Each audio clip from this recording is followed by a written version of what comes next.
Are the knives out for Amazon or not?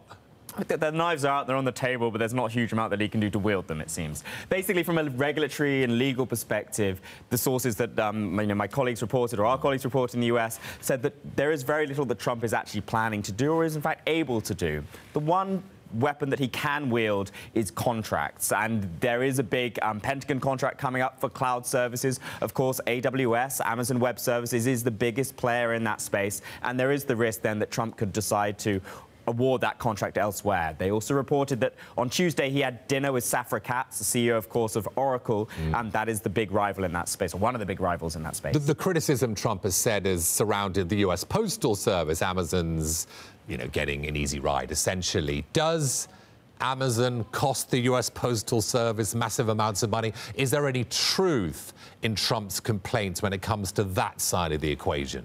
Simply put, no.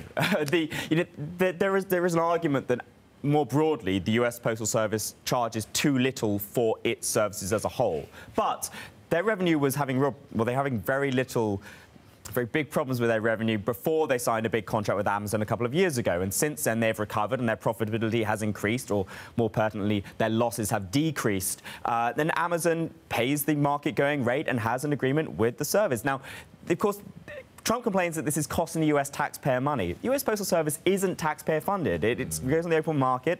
The one problem they have, or two problems, is firstly, they have to provide a service to every US household, which is costly. And they also have big healthcare obligations for retirees. And those are the two burdens on the US Postal Service, and not so much Amazon.